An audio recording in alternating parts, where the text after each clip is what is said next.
Teaching While Queer is a podcast for LGBTQIA+ teachers, administrators, and anyone who works in academia to share their stories. Hi, my name is Bryan Stanton, a queer theater educator in San Antonio, Texas. Each week, I bring you stories from around the world centered on the experiences of LGBTQIA folks in academia. Thank you for joining me on this journey, and enjoy Teaching While Queer. Hello, everyone, and welcome back to Teaching While Queer. My name is Bryan Stanton, and I am your host. Today, I am having the privilege to speak with a good friend of mine, Abe Ramirez. Welcome, Abe. Hello. How are you doing today? Other than it being the literally last day of summer before we go back. Yeah, it's great. Let's not talk about that. Let us not talk about that. That is inappropriate conversation. But no, I'm good. I'm great. Thank you for having me. Oh, you're welcome. Thanks for being here. So, what do you teach? What do you do? I do a lot of things. I am a high school theater director at Davenport High School here in San Antonio, Texas. And I teach from basic acting to musical theater, dance, and technical theater. So I do it all. So you are a high school theater director, and what was it like for you, if you don't mind going on a journey with me back in time? What was it like for you being a queer student, like your educational experience? It was a wild ride. I don't know if I ever told you this. I kind of was in a weird situation growing up where I was a pastor's kid, and my father was a Methodist minister, but not like Methodist now, because now they've broken and branched off into two different organizations, if you guys didn't know that. But also a military brat. So it was very, very difficult to navigate. I did not know what the word gay meant until maybe 7th, 8th grade year when when I heard the word called in a derogatory sense towards me, and I was like, I don't even know what this is. And then of course you went to the encyclopedia. You go to the G's, yes. The G book, and you look it up. You're like, oh, see, homosexual. Then you go to the H book and you pull that up and you look it up. You're like, oh, this is a thing. And that kind of just sparked this, I guess, aha moment. Where oh, I think this is right. And they're throughout that was the middle school process. And so it wasn't until I finally was able to surround myself with good friends and people that I felt comfortable with. And it was when I first did a one-act play in middle school. I wasn't always in theater, as people think you must have been doing this your whole life. I was like, yes and no, but it wasn't until I was surrounded by people who I felt comfortable with that I was I think this is actually a thing, and I am gay. And but I also knew better as to my circumstances weren't the best, and I wasn't in a safe place, and I had a lot of dark moments.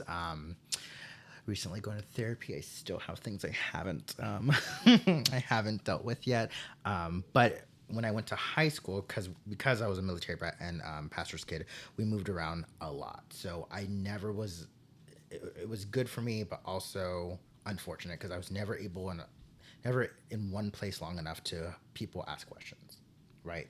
It was you were there, you were the new thing, people liked the new thing, they gravitated towards the new thing because I was this new energy. And then once things kind of people would ask questions, I'm okay, I gotta go by, and then we'd leave. And it wasn't until I think finally 8th grade into going into my freshman year here in San Antonio, I went to Longfellow Middle School with SAISD, and that fed into Jefferson High School, which was back in the day a fine arts magnet school. And so when I did that first play at Longfellow, one act play, I was like, this is actually pretty cool. I didn't know that this was a thing, and people told me I was good and yada yada yada, but now in the education mind, I know it's because I was a boy. Like, they wanted boys to do it. So I then auditioned for the late Robert Ream, and I got into the program there at Thomas Jefferson. And once I was there, I did not know that that school is known as the Rainbow School. If you didn't know, back in the day, I don't know if it is anymore. This is a tangent, but one of my ex-students, who's now like a great lighting designer in town and went to Corpus Christi, is now the TD there. And he texted me. He was like, I'm the new TD at Jefferson. I was like, do you understand what this means? You're like where I went to high school. And then he also... Full circle moment. Even better, he also is a recipient of the Robert Ream scholarship that he got to go to school to be in theater. Isn't that crazy? Awesome. So every time I see him, I get so proud. And then when he told me that, I full on just like bawled. I was like, you don't understand how much this means to me. I'm happy for you, but this means so much. I'm happy for you, but don't forget the little people. I know. I have a whole packet of stuff I need to give him because he was like, I don't know what to do. I was like, you're gonna be fine. So when I was at that school, the Rainbow School, known as Thomas Jefferson, that's where a lot of like, sexual awakenings happened. You meet the older... high school's so weird because you have 14, 13-year-olds in the same building as 18-year-olds. That's wild to me.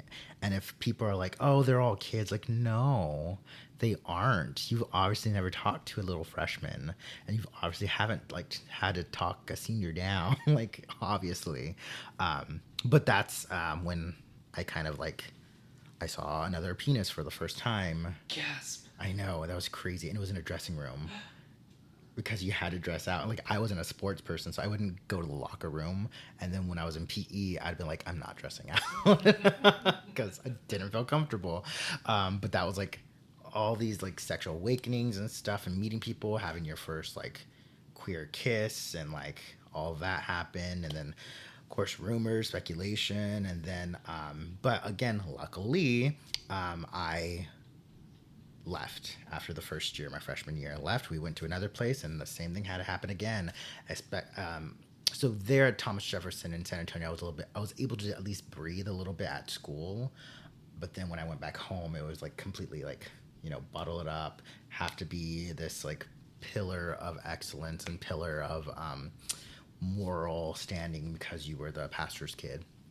And then when we went to the second high school that I went to for my sophomore year which was in Channelview, Texas. Do you know where that's at? I have no idea where Channelview is. So Channelview is near the Houston area, as if you're going to Pasadena. Like right in that crossover, that's where Channelview, Texas is. Okay. And so my dad left the conference that he was in and moved to another conference in the church, and that was the opening that they had, and I went there. I should back up because Thomas Jefferson, Robert Ream auditioned me to be in the program, but unfortunately, and this is where I have to get back on my soapbox about theater safety. Unfortunately, he fell. And if you've ever been to Thomas Jefferson High School, you know that that's an old 1921 built auditorium. Beautiful. I always am so lucky, and I remind myself how lucky I am to have been able to perform on that stage. It's so beautiful. And if you're ever in San Antonio, you see a production there, just go because it's just gorgeous. And they just finished a remodel of they brought it back to its former splendor. Mm-hmm. I'm so I like, my heart is in that school. I love that school so much. And so he fell into the orchestra pit, which is an old time orchestra pit. There's no nets. There's nothing. And it's an old building. So when I went there in 2005, 6, they still had the old footlights that you would put the little round light bulbs in. They still had those. Of course, we wouldn't use them, but they still had that. So there was a lip there. So if you weren't careful, you could easily catch your foot there. And that's unfortunately what happened. And he fell and unfortunately was paralyzed for like 5 years afterwards. Wow. And then, so he was the one that kind of like, I was so excited to work with him. I heard all these great, amazing things from like the upperclassmen about him. And then when I did go there, that's when I met Robert Brown. Yeah, okay. But Mr. Brown. And he was this, I don't know, he was like that uncle that you know's there, but you're not close with. Like, and that's who he was to me.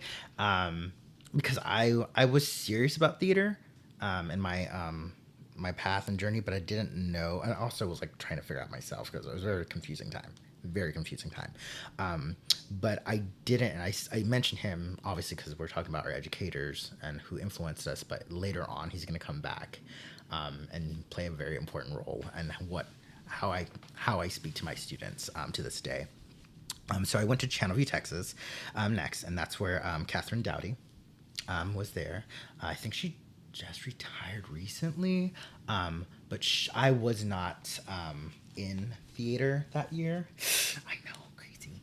I was actually in choir that year. Not choir. I was a choir boy. What if I raised the stakes and told you I was a band kid, a choir boy, and a drama nerd? Oh, it's gonna get great when we get to my junior year. Can't wait. So I was a choir boy, and I did just solely choir. I took voice lessons with him. I was forced to be a bass because they didn't have any. Yeah. And it doesn't sound like I could do that at all. But I sang it because they needed it, and I filled him that nice little spot there. But then when he trained me to sing my voice lessons, he was like, "You're really a tenor, but for choir, you need to just sing these notes." And I hated it because I had to switch back in my head from the bass clef to the treble clef, and it so annoyed me. And I was like, why can't it just all be the same? So I would sing things wrong often. But I was still heavily involved in theater, even though I was a choir boy, because the musical came up. And, that's my jam. And the musical came up, and so I auditioned. We were doing Joseph and the Amazing Technicolor Dreamcoat. I auditioned, and I got Potiphar. Yes. I know. But I was also, get this, the understudy for Joseph. No. And they gave Joseph to this nice, pectoral-looking Troy Bolton-esque boy who never done theater before in his life. And they gave it to him. And he did have a beautiful voice. And I was like, okay, that makes sense, whatever. And then... I think it was like a month after the cast list went up. They're like, Abe, we're going to need you to be the lead. I was like, why? Homeboy got sent to turn to school. Oh, no. I don't know what he did. I can't remember his name for the life of me. I bet you if I got a yearbook, I could like point at him. But yeah, so I was Joseph. That's super cool. Mm-hmm. I got a lead my junior year, but the first 2 years I had to, pay my dues and just be like named person 37. That's where like my journey is a little bit different because I was never in one place to have that like rapport or have like put in my dues. I had to like from the ground running, work my ass off to like prove to people like I can do this if you just give me a chance. And they gave me a chance. That was Mr. O'Riordan, the choir director there, and then Miss Dowdy, who was a theater director there. And then she told me afterwards, she's like, I wanted you. I didn't know if you could handle it. And she's like, you proved me wrong. And then I won like the best actor that year for that role that I did. So that was cool. And it was so cool also seeing her like at Thespians and TTA. She's like, I can't believe you're here. She's like, literally we have a poster and then there's your picture right there. I was like, oh my God. I was like, oh my God. When I grew up my hair, I know. I had it long and that's when I found out I have curly hair actually. I just got it short because, it's easier that way. Mm-hmm. And so that was good. And then that's when I kind of course, you're 15, 16, you're getting more like sexual awakening. I did have like my first like full on like same sex make-out session in the hallway of the band hall. I'm telling you, those band hall. When American Pie said one time at band camp, like they're not they lying. Unleashed something. They are not lying. It's because of the sound. You gotta make sure the sound doesn't escape. I also had like a whole bunch of like, because I was the new thing, I had a whole bunch of people wanting to like date me, but I wasn't emotionally ready to do that because I was still having to be very socially like aware of like who was around me at school, what got out, what didn't get out, because I had people in the church who went there, and like it was just like playing this game of playing with fire that happened that year.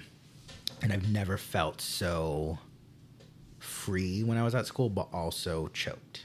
Like it was like this weird feeling of I can be myself in this specific room, but when I leave this room, the theater or choir room, I have to put on this guise.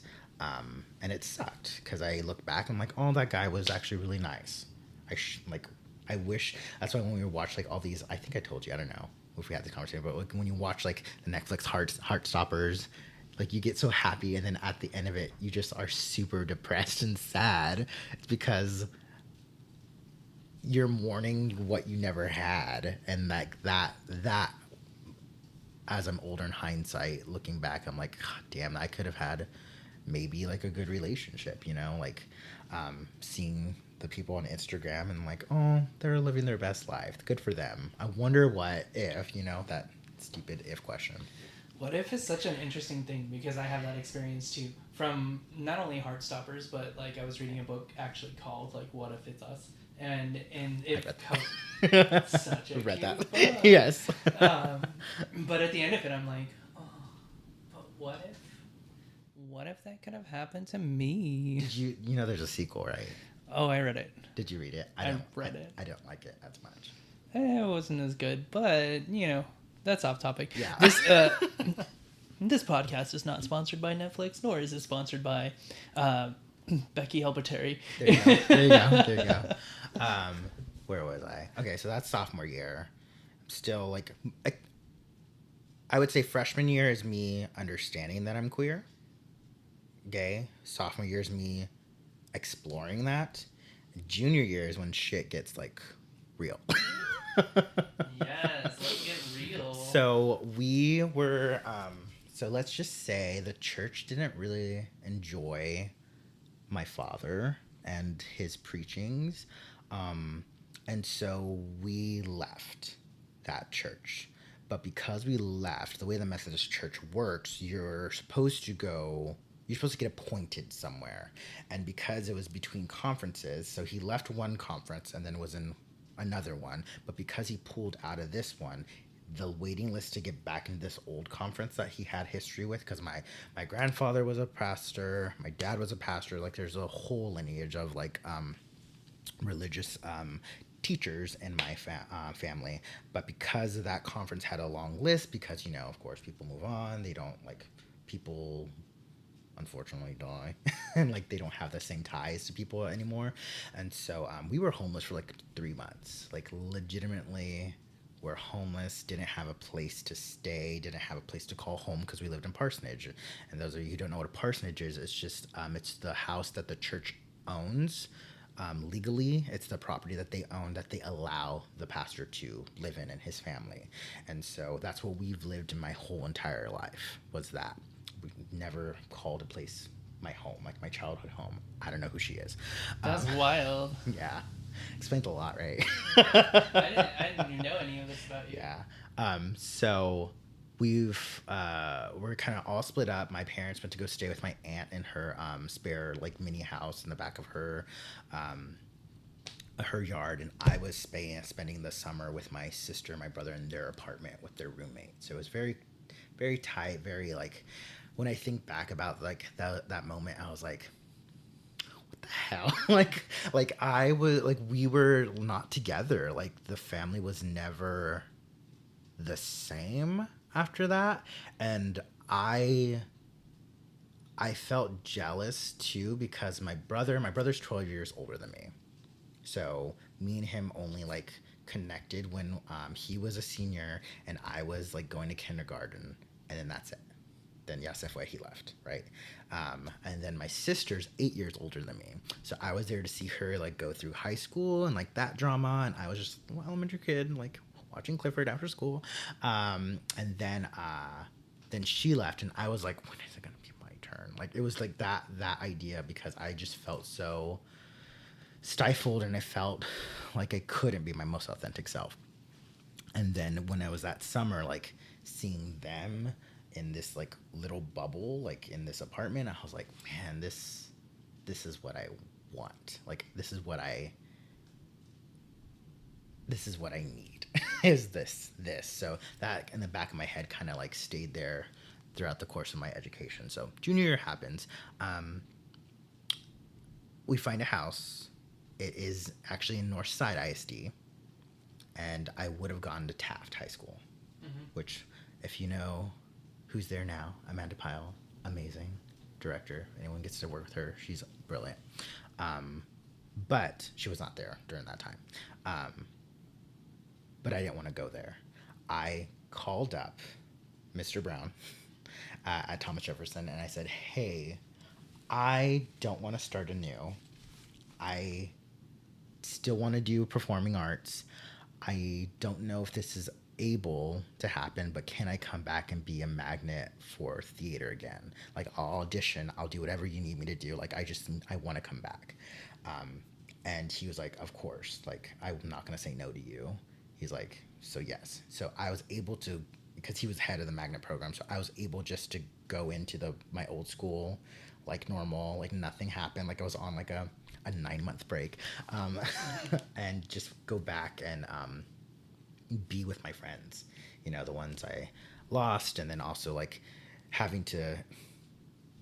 It was weird. It was a weird sense of like regaining like those relationships, but also knowing it's not the same because a year went by. So I made some people upset because I like you said, people who were stayed there the whole time like had to work their way up, and I just come in and they're like, "What the hell? Where'd this guy come from?" Channel View is where I was at. But no, that year was the year for me that I owned my sexuality. Not that I was promiscuous, but I knew this was who I was. And thing about Thomas Jefferson at that time, you had to wear uniforms. Mm-hmm. And so it was just like the khaki bottoms with, I don't know why they decided to go with royal blue and red.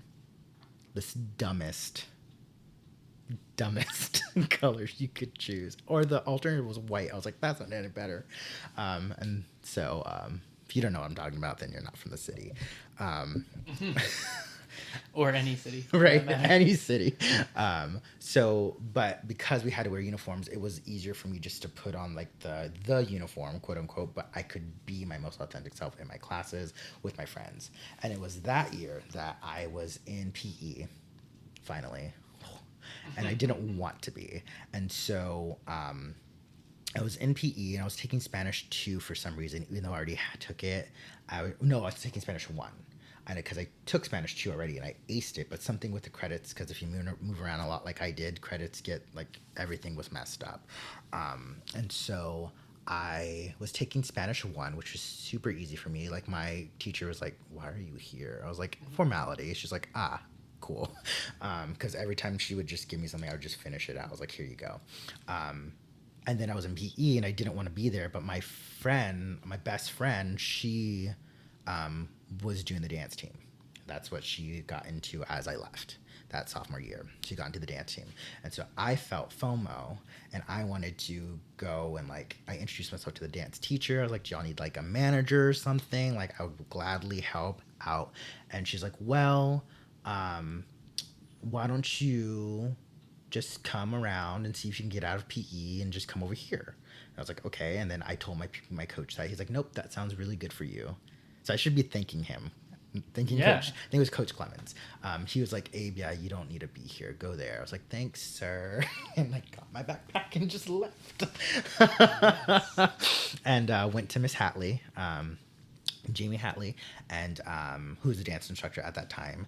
And I mentioned her because she basically saw something in me, and it just fueled. I don't know. It's not that any of my other teachers haven't, but I distinctly remember her just owning who I was as a student and just said, okay, go.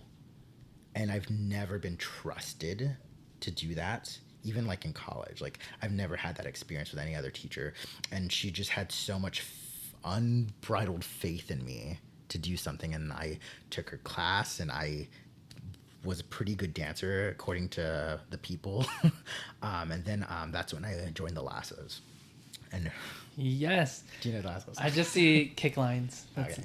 Do you know the Lassos, Thomas Thurston Lassos? I get the vibe because I've seen so many halftime shows at Texas football games. So the Lassos are really famous. Oh. Super famous. If you've ever seen like the Time magazine cover where there's like a girl in a hat with a lasso up around her, that's Thomas Jefferson Lassos. Cool. Because the school originally was supposed to be a golf course. And then, because that was like the hoity-toity side of San Antonio back in the day. Can you imagine? I can't. No, I cannot, because it is not anymore. It is not anymore. But it was back in the day, in the heyday. And then something about money, I don't know. They then switched it to a military school. So military took over that so that they could use that money to build the school for boys. And so it was a boys' school. But then people from the neighborhood started moving more, and there was a place to put the girls. So then now they put allowed both boys and girls at that school. But they had to do something. But they weren't supposed to be cadets. So the girls did instead lassos. So all the girls were lassos and all the boys were the cadets. And there's a movie called High School that's based off of it, and it was filmed on campus. So it's like black and white. It's old, but I loved it. But anyway, so I was a lasso, and the thing about that is because I was the third male lasso to ever be in existence. I think the first one was Jacob, and then Marcus, and then me. But the Lasso Association like took me in so willingly. Like they're like, they got me special pants made. They got me a special belt that had a buckle with a lasso on it. So I had like my own uniform that was kind of like the girls, because they had like the Rangerette uniform. I don't know if you know, like quintessential like dance team. Essentially, you didn't have to wear mini skirt. No, I didn't. As much Did as it make me sad? Yes, a little bit. Exactly. But I had my own costume, and then but I would only perform at like pep rallies and several functions. I wouldn't perform at games because I wasn't technically on the team. I was kind of associated with it. But that year was that like there was no way for me to hide it. Like I was a dancer, and I was with it. That's when I think I had did I date during that year? I don't think I did. I wouldn't date. I'd have people like me and tell me they like me, and I go, that's nice. But I wouldn't date. I had the high school experience of dating all the closeted kids. That's fun. Yeah, just if you're listening to this and you're in high school, don't date the closeted kids. No, it's heartbreak. It's heartbreak. It really is. It really is. So I was focused on school because I knew what my sexuality was, and I knew I enjoyed and I liked boys, but like I didn't act upon it because I was like, I'm my own independent woman. I got stuff I need to do. So I was doing it. And then I also was like in lead in all the shows that year, which I was amazed at because I didn't think I was that good. But I think because I had that lead from the musical, I kind of got this like confidence, I guess. And I got so many leads in that we did. There was the San Antonio premiere of Little Women that year. No way. Yeah, San Antonio premiere Little Women. I played Lori Lawrence. Of course. Yeah, that was wild. It was a wild show. Hard music. And I remember I had such an emotional distress for that because I was singing these bass notes for this whole time, and then Lori's pretty high, and I was super like that. My song I had, I like cried to my like Mr. Brown. I was like, I don't know what I'm doing wrong. I cannot comfortably hit these notes. And so then we went to I think at that time was the choir director. I don't remember his name, but it was a man. I remember. I think he might still be there. No. But anyways, I went to him and I was like, I need help. I don't know what to do. So we transposed it a key down and then cut it in half, so I didn't have to hit the high B flat. I was like, great. I mean, the notes are hard. They are high regardless. Like, I was teaching that song to a high school senior, 6 years ago. Like, and it's high. Yeah. Like, he's like up there with Sutton, and I don't understand. But so that was a wild experience, but also like a lot of backstage like things like went down, you know. I remember it was the first time I told a freshman, I was like, you're gonna put my pants on, because I had 15 seconds to get out of a 3-piece suit and I had to get into another 3-piece suit. And I was like, you're gonna, like, it was the first time I told someone, okay, unbuckle me. I was just like, unbuckle my pants, and I'm over here trying to get my top half off, and then somebody was doing that, and like little freshman was like, I was like, you're not doing it right. So that was fun. I remember that. Quentin did that, and I scared the crap out of him because I was just junior. That was like, sorry, Quentin. He's fine. We're friends. Still, yeah. So then that happened. Then let me see. Okay, then we go into summer. This is when shit gets real. When I told you, like, it goes. This is the epitome of why I teach. So I then had my first boyfriend.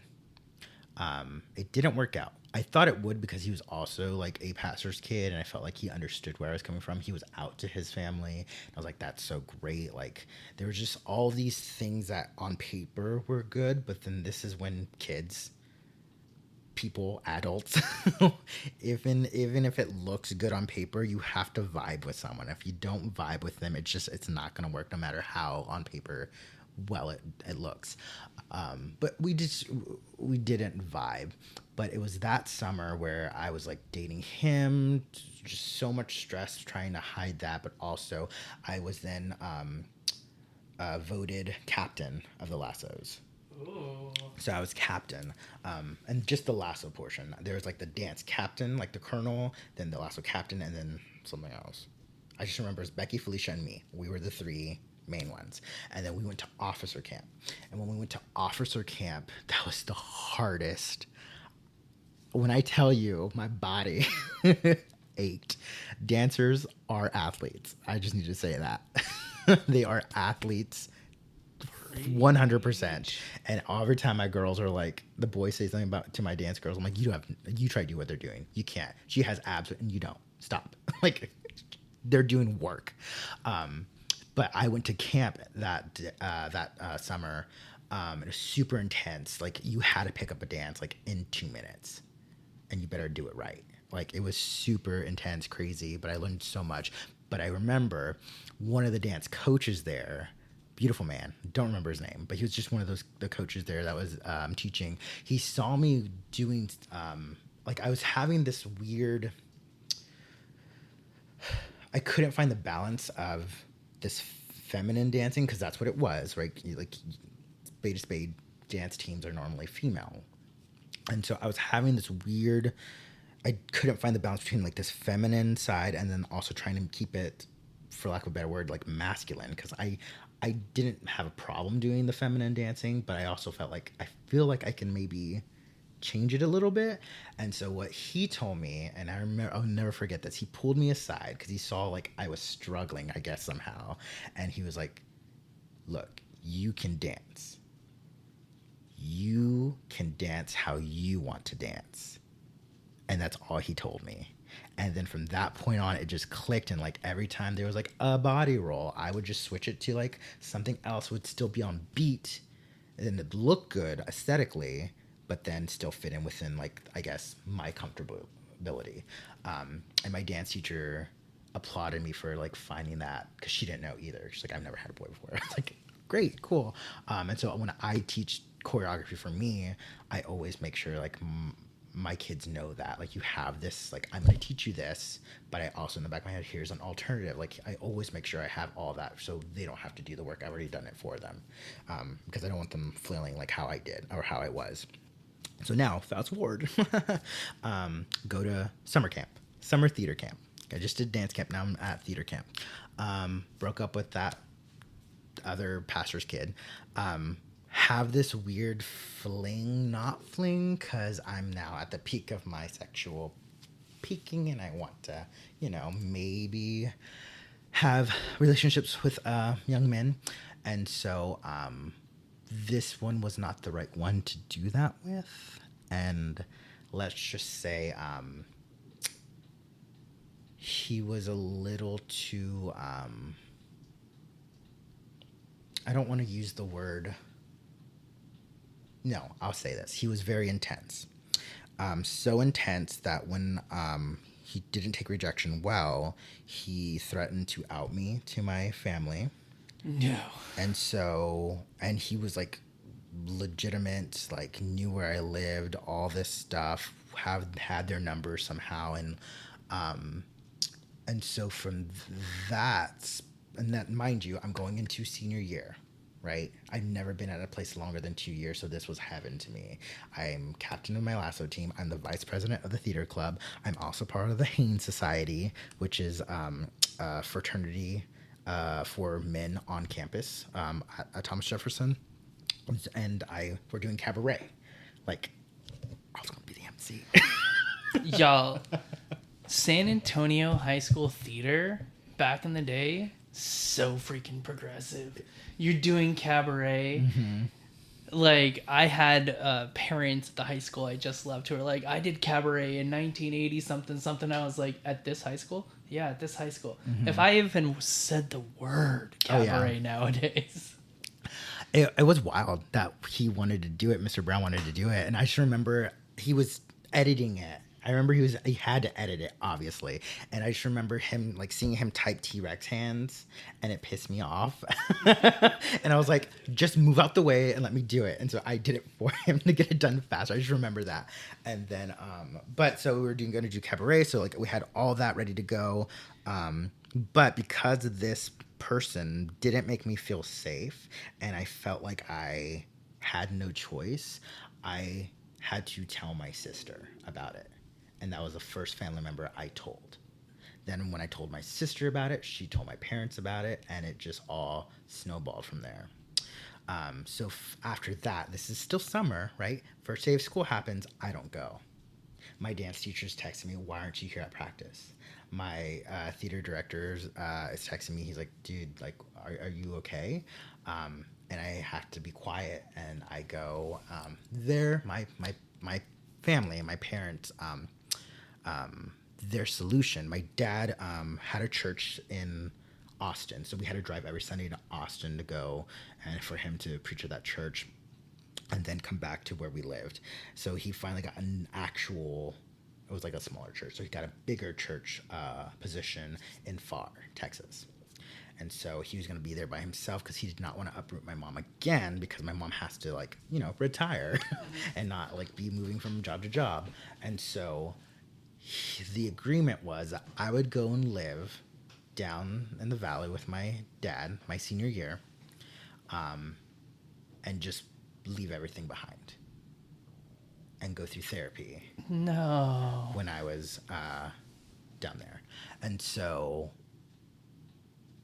that, like, it's like melodramatic as it sounds. Like, everything just started, like, melting away around you, and, like, everything went from color to black and white just to black. Like, sure. It was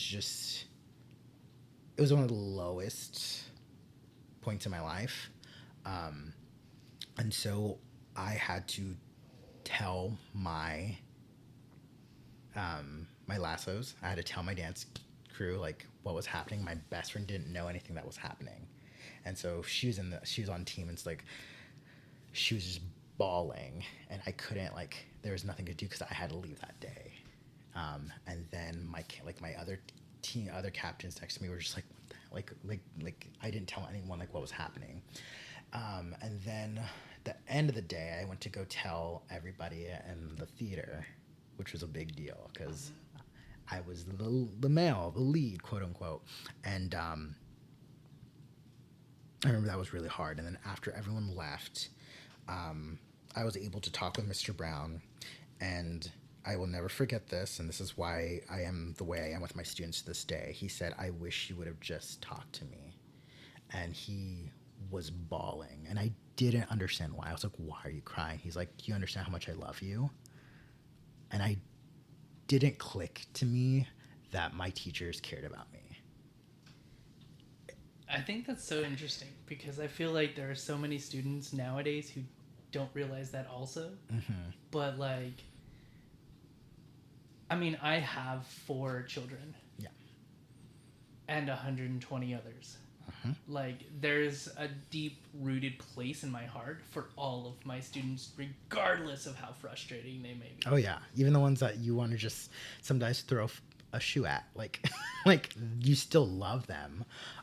But I, as a student and a queer student, I didn't understand that my teacher cared for me, and it wasn't until that moment when I saw this poor man break down. He's like, "You understand like how special you are." He flat out told me, he's like, I built the whole season around you. That's why we're doing cabaret. That's why we're doing, I forgot what they were going to do. White Buffalo. I think we were going to do White Buffalo for one act. And it wasn't that moment. He told me, I wish you would have come and talked to me, or felt like you could have come and talked to me, because I would have helped you. None of this would have happened. And that, like, I don't know, to this day, I think about that moment. I'm like, I didn't know that I could lean on my teachers like that. I always kept, I guess because I kept moving from place to place to place, like for me, it never dawned on me that was another source of support I could go to. And so it helped inform me as a teacher, like why I wanted to be a teacher. So senior year, I'm at this new place. I just go through the motions. I don't say anything about my sexuality to anyone. So I go back right into that closet and just kind of go through it because I want to get out. That image of me having my own apartment was still in the back of my head. So I made sure I got all my straight A's. I took in my senior year, so I took the classes like I didn't need to take, but I took French for fun. I took an AV class that I was actually really good at.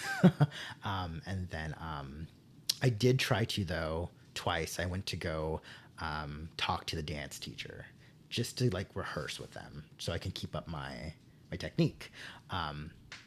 But I went twice to her office and she was never there. So I took that as a sign of me, like, I guess this is me not doing that. But I do remember my parents told me that they would not want me to do theater when I moved there to FAR. It was PSGA North. Anybody who knows Texas schools, they dominate always in design and one act play. But I put my foot down. I was like, no, this is the one thing that I need if you want me to live. And I was that dramatic about it. But it was truth. Like, I wanted to be in the place where I knew in my heart I could be my most authentic self, even though it wasn't truly my most authentic self, because I was very reserved that year. And it wasn't until like towards the end that I started telling people, I'm like, you know this already. I don't have to tell you this, but this is who I am. And like I slowly started coming out, because again, the same idea. I had people at the church who were there, and like I had to keep this facade of this pastor's kid that had nothing wrong with him there. And so and then through this therapy sessions, like I'm not dumb, I would just say whatever they needed me to say to get through it. And so when I graduated, I made sure I got like the best grade on the SAT. Like I wasn't not great, but I tried. But when I auditioned and I got into Southwestern University, where I ended up going to school, like I was super excited my senior year. Like the day of graduation, I had my bags packed, I had everything ready to go. I was like, let's get this U-Haul, I'm ready to get out of here. And so that was kind of like my course and walk, because I don't know, it was that pivotal moment with Mr. Brown, and that kind of cued me into like, I don't want somebody to go through what I went through, and I would love to help. Because in college, I got thrown around a lot because of, race. And I didn't realize how messed up theater was, and how we're getting better.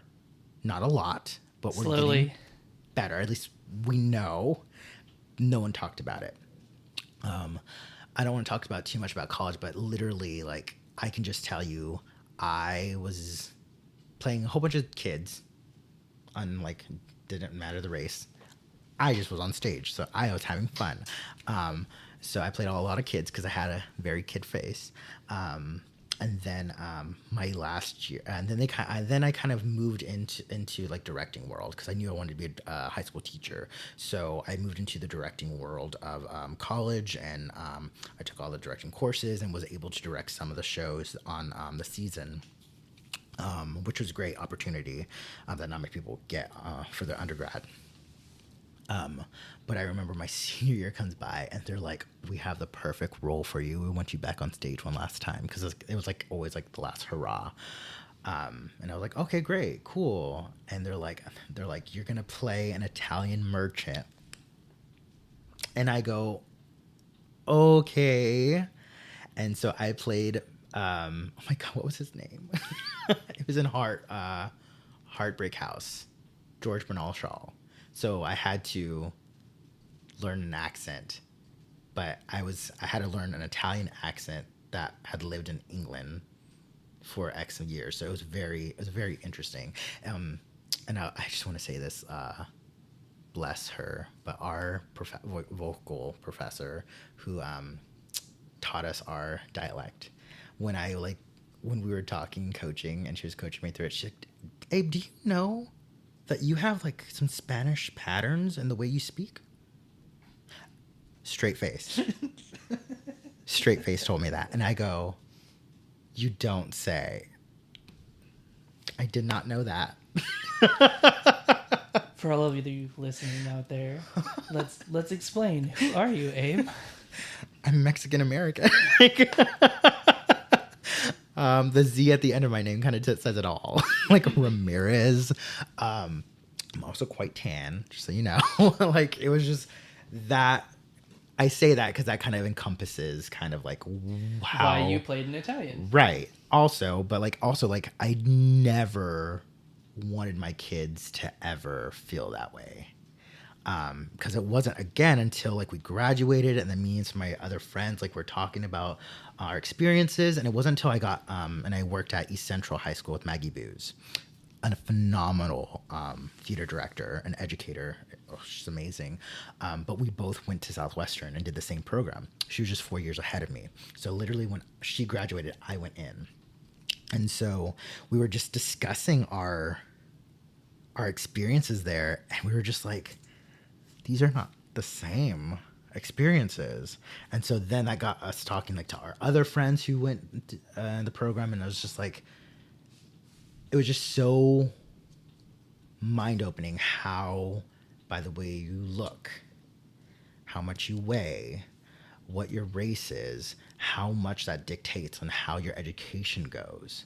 And then from that dictates how like your career goes, unfortunately, in the theater world. And so I, as an educator, picking up on all of that, like how I was treated, how I didn't know I had a support system, I wanted to make sure, and you shared it not too long ago, I wanted to make sure I was the person that I needed. And I always make sure that my kids know how much I care about them and how much worth they are, because I did not get that. And I will tell it to them over and over again until they don't believe me, because that's how they are, right? They're fickle because they're teenagers, but that's ultimately what kind of drove me to being an educator, even if I wasn't teaching theater, which I don't know what else I would teach because I'm not good at anything else. I was going to be band director and then a choir director, and now I'm a theater director, and I think it worked out. Yeah, for you, yeah. I love that for you. But for me, I did an alternative teaching program, and they're like, you can probably do French. And I was like, no, thank you. I'm okay. They're like, you sure? Like, getting more than what? Like, no. I'm just gonna do theater. That's about it. But that's ultimately why I wanted to, my journey as a queer youth, and kind of how I felt this like need. I didn't feel fully comfortable. And so when I became a teacher, I made sure my students felt fully comfortable no matter where they were. Were there some districts where I didn't feel comfortable at? Absolutely. So let's talk about that for a second. Was it students, parents, administration? Like, where did that discomfort come from? It was I think it was overall community. My first gig was at Lavernia High School, which is like south of San Antonio, little south of San Antonio. And I interviewed there when I was still in college. Like, it was the summer of my senior year. I was working this summer camp called Taos Camp, and I was SMing all those shows and took a day off. Stage managing. Yes, stage manager. I'm pretty good. And I was stage managing, and I went to go interview, and I interviewed with the superintendent. And so the superintendent told me, like, after we talked and all that good stuff, the superintendent said, well, looks like you got the job, but if I were you, I would grow a beard because you're too pretty. Oh, but you're still so pretty with a beard. Thank you. To which I said, thank you. like this is 21-year-old little Abe, like, what the heck was that? And so that comment kind of like made me feel icky, but also it like, I was like, I don't know if I should be working here. But like, as an alt cert, like, no one's going to hire you. Yeah, I also did alt cert, Yeah. so I get that. So yeah, now they're accepting alt certs everywhere because there's a teacher shortage. But Did you know there's a teacher shortage out there, folks? just so you guys know. Pay teachers more. So you know, people, what we do is hard. So I worked there my first year, but that it was rural, very rural kids. Not many kids who look like me. So it was a very culture shock for me a little bit. From the different, even though I moved around a lot, like the places I were at still kind of reflected like what I looked like and such. And so that was, I don't know, there's always like, I don't know, this homeboy kind of vibe when we'd have like teacher meetings and stuff, and like from admin, like I don't know, I always felt like I had to hold my breath. It was always the first year, you always dress your best like a teacher, and I always made sure I did, with like the tie and everything. But that I didn't outright say anything because I didn't feel comfortable. I just did. There's a vibe. I don't know how else to say it. Like, it's like women go through it every single day. Like, they are the best at vibing a room because they have to feel safe, because unfortunately that's how society has put it against women. And so I think that's also very similar to how gay people or queer people adapt to a room. Like, you quickly look around to see if is this a safe space for me, and it was not a safe space. And I think it just, of course, student comments, you know, like redirecting like what they said, because no one did before, it sounded like. And because no one did before, that's what like raised my alarm. Like, oh, it's okay here, that's not okay. I did. My coworker obviously knew, like, I wasn't gonna like say anything to him, and he didn't say not to come out. He just said, do what you feel is comfortable, which, if you read between the lines, don't. Yeah, that you have to level your own comfortability crap is kind of, it's just outdated. Just tell me what it is now. Like, Yeah. Tell me if it's. And it was just so, I don't know, it's so bizarre because like kids would ask if I'm dating, because that's what you're the most interesting thing in the room, and they're always going to ask you that. And I would always redirect it. I was like, why are you so worried about me when you should be worried about your girl? Like, it was just like stuff like that, like, you know, like not having to outright say it. I just remember the one person that did like just flat out just knew was the dance teacher, because she was right next door to me, and she taught English as well. And because I had a dance background, I helped like coach some of the girls, and like went in to go yell at them because they would tickle their foot on their kick and all that good stuff. But I just remember like it just came out like nonchalantly, and she was like, okay. And then that was that. And then I left after that first year because I couldn't think about doing it again. Even though I did fall in love with those kids, as you do, because you can't help it. And I fell in love with that community, but I just didn't feel safe there. I don't know if any other like queer educators get this weird like feeling when they have to deal with coaches.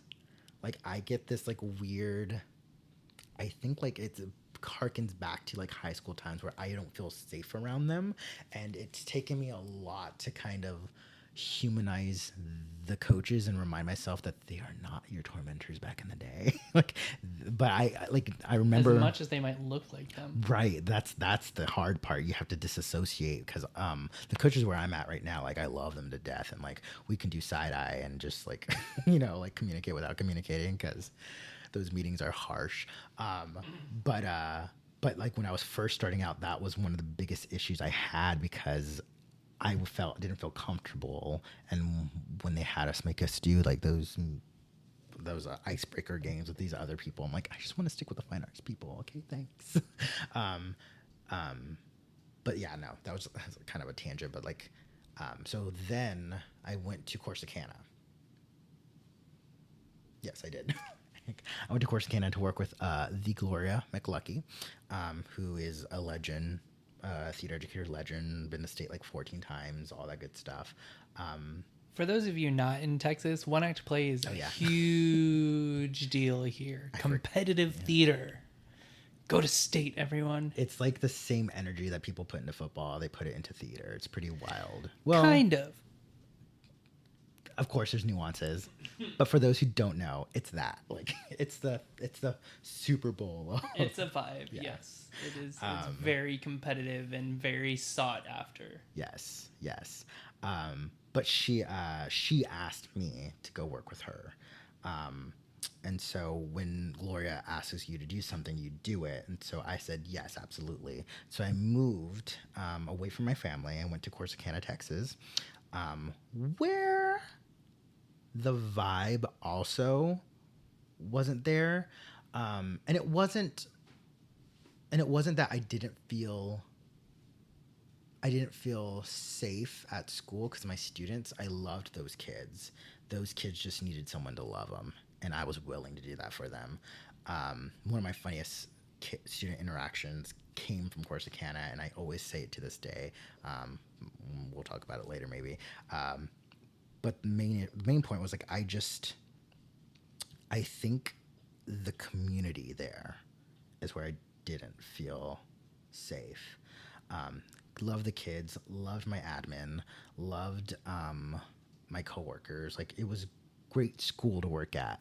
It was just the community I didn't feel okay in, because like when you would go on those dating apps, there was no one around for like hundreds of miles because all the gays went to Dallas or Waco. Nobody was in Corsicana. And so having to drive so long to open myself up for that part of you, it gets taxing. And so after a year, I had to call it. And also because my mom was going to be officially living by herself in San Antonio, and I didn't feel comfortable with that. I just felt like I needed to go back home because my dad was still going to be at a different church in the valley, so the family was still apart. I was like, I can't do that, or I don't feel comfortable doing that. So I put in my resignation, and I remember the principal just goes, "No, thank you." I was like, no, you have to take this. Because I guess at that point I didn't know my worth as a teacher or educator, what I was doing. But he was like, "You're too good. Like, well, got to replace you." I was like, "I know, I'm sorry, but I have to do this for me." And I loved working with Gloria. I think it's Minor Wisdom, another podcast. Yes, Minor Wisdom. Did you were in one? Blake Minor. Right? Were you in one? Yeah. It's so funny because when he interviewed Gloria, she mentions me. And I recorded it and sent it to her, and I was like, "Girl," she was like, "It was the best job. My coworker handled everything," and then he left me. I was like, "Mood." How dare you? It was a mood. And so so Then I moved to San Antonio, and I worked with Maggie Booz, who I mentioned earlier, and I went to East Central, which is literally down the 87 of Lavernia. It's like right down there. East Central was a place where I felt the most comfortable, if that makes sense, as an educator. I never outright, and I think it was by choice. I don't know if at this point, but I never outright came out to my kids and said, I'm gay. I was just my most authentic self and let them fill the blanks. Because I will never forget, because Larry, who is now working at Thomas Jefferson, the full circle moment that we had earlier, he, I will never forget this. It was his senior year. Was it senior year? I think it was his senior year. No, junior. But he was in theater because he liked it, but he wasn't like a theater kid until like that next year. But he was like, they got on the subject of how people see theater people, and like then the conversation, and like how like kids talk in the morning or after school, they're just in your space because they feel comfortable there, so they're just talking. And so they're talking, and then they got to talking about like men in theater, and he goes, yeah, I don't know why everyone thinks like guys in theater are gay, and Larry's not gay, like he's the straightest. But he was like, yeah, because look at Mr. Ramirez. He's a good looking man. He has his shit together, and he's a Hispanic. Like, why are people talking shit? And then my girl, like everyone just kind of like stopped. Oh, honey. They kind of like stopped, and then we all just like, Lair, hun. I love the energy you're giving. I love where this is coming from, but yeah, I'm gay. He's like, oh, I busted that little boy's world in that moment. His perceptions, yes, were like, this is what a gay person could be. Yeah, it was very endearing. I don't know if he remembers that, but it was the funniest thing that's ever happened. I'll send him the podcast. Yeah. Send it directly to him at Jefferson. I would love that. Yeah. He'll probably, I don't know if he'll remember it, but it definitely happened, because I remember me and my coworker, Maggie, always talked about it afterwards. Like, remember that time you thought cute? He's like, I know now. I was like, obviously. But that was like the first time I had to be like, because he was like, it was so supportive. It was like coming from a place of passion. I'm like, honey bun. No. But even to this day, I still don't outright say it. Like, I don't. I let them kind of figure it out, or the kids like. I love that idea, because I think that the necessity of coming out is in the past, and so I really do think like, to some extent, I come out in the sense that I'm like, my husband and I have 4 kids, and I'll leave it at that. And I won't say anything else about my relationship, but the fact that I said my husband and I have 4 kids is like my coming out, but it's really just me telling you about myself without having to say like, I am gay. Yeah. I'm a gay. Nice to meet you. I'm a gay. Hi, gay. Yeah. Or like, and I suppose like now with the different pedagogical tips that we have with regard to working and creating brave and safe spaces for students, introducing pronouns and whatnot, because I'm non-binary, I guess that's another element of coming out. But really the necessity to say, I am this person and I like the same sex or gender or whatever, I think it's honestly just a way of the past, and we're getting to a point where people can just be themselves. Yeah. And you can fill in the blank. Yeah. I think that was the intention always. Like, it wasn't the most interesting thing about me. That's fair. Right. Like that's not what you should be focusing on. Right. And that's why I start with like, I'm a dad. Also not interesting, but but there it is. And I guess that makes me like, I'm a safe person because I'm like a boring married person, and so like I don't get those questions like, who are you dating? Yeah. Like, what's What's your thing? How's your girlfriend? Nope. I have had students be like, here, I made this for your wife. And I'll have to be like, oh, you must have been absent. But Missed the memo. You missed that day. It's all right. I'll put it in the homework. I've loved this conversation. We are running out of time, so I have one final question for you. Ready? Yeah. What advice would you give to a young queer person who's considering education? Like, what advice do you have for them about that idea of being your authentic self? I think they need, ultimately, never change for anyone. Like, that should never happen, especially in a workplace. To do formidable and amazing work, you have to feel comfortable. And when you're starting out, just make sure you, I don't know, I wish I would have known to be a little bit more braver, right? So I didn't have to feel so scared in those first two places that I worked at.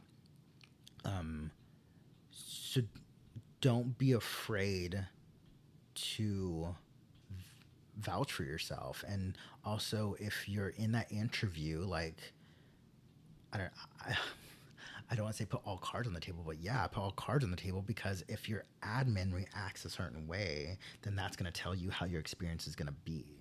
Like when I went to my interview at Davenport, I had a Mickey Mouse rainbow keychain on my satchel, and then I had a dinosaur tie, obviously, and I just said, hey, as I walked in. I was like, what's up? How y'all?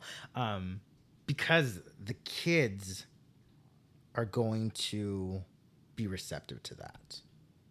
Will some have issues? I haven't really had any, at least who have told me, or have parents who've complained about me. But I think it's because I put my work ahead of what my sexuality is. Again, like, that's not the most important, like, interesting thing about me. I'm a teacher. I'm going to teach you how to drill and use power tools safely. Like, I'm going to teach you how to box step and flop change. Like, I'm going to teach you all this other stuff. You shouldn't be focusing on what I'm doing. And I guess it's that professional, like, also, like, balance as well.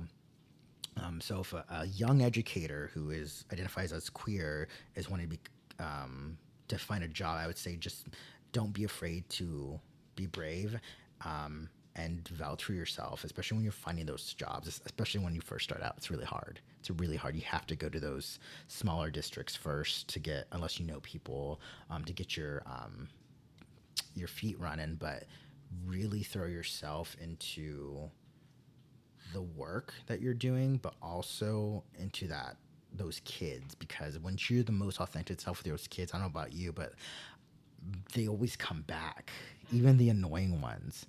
And I've talked about I read a lot of my kids. That's how I communicate, because I am a gay man, and so I read them a lot, and they keep coming back for more reads on them, and I'm like, no, that's not what the intention was at. But they love it because someone's giving them an attention and validating them. And so even though some of the kids get so annoying, they just want the love. So if you give them the most authentic self for you, they're going to also reciprocate that, and the most authentic self for them, because a lot of the times they just need that. They just need love. Someone to be there and love them. Yeah, that's what I would say. I love that. I think especially thank you for bringing up the interview, because I think there's so many people who are afraid to say things in an interview. Even my most recent interview, there's always that question that's like, there's two questions that come to mind. Why did you leave? Mm-hmm. And do you have any questions about the job? Mm-hmm. And I think those are great opportunities for you as you're coming into a teaching position to be very clear about your needs. We're talking about therapy. We got to be clear about our needs. We got to be clear about our boundaries, and you can do that in a job interview setting. I think I did ask that in this other one because I always have questions because I'm that person. But I was like, okay, I identify as part of the LGBTQ. How is this how does the community feel about this? And that's how I worded it because I wanted to loop them into it as well. I'm like, and then I see like if I always use it to like see like what the reaction is. Like, is there a volatile like twitch or something? Like, I don't want to be a part of that. Like, or I'm going to stay away from that person. But it was my experience in that last interview I had was I was positive. Like nothing came away. I have several. This will be the first time at this the current school I'm at. I have several other LGBTQ coworkers. Yeah, it's pretty amazing. Like I didn't realize how much I needed that because like it was just like a nice support and nice like when you can just bring up something that is only our community knows. Like no one bats an eye, and it's just so refreshing for that. So. Absolutely. And sometimes things are downplayed because people aren't aware of them because they're in this community. They're like, oh, that's not that big of a deal. It'll be fine. And I'm like, it'll not be fine. Yeah, I don't think you understand. And so, yeah, no, but that's also something to look forward to as well. Like if we are our most authentic self, it helps not only our students, but the other fellow coworkers that are there, which helps the ultimate environment that we are teaching these students in, and then also the community as a whole. I agree. Hey, thank you so much for joining me on this podcast. I really appreciate it. And to hear your story, I learned so much about you and I love it. So just thank you again for taking your time to speak with me and for sharing your story with a wider audience. Yeah. I don't know if I actually answered your questions, but yeah. Who needs questions? Who needs agendas or bullet points? And thank you all at home for joining us today. Have a great day.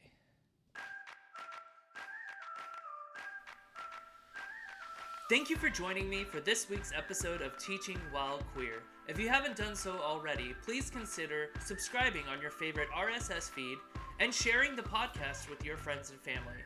New episodes will come out every other week during the school year. If you're interested in joining us on the Teaching While Queer podcast, please email us at teachingwhilequeerpodcast@gmail.com. Have a great day.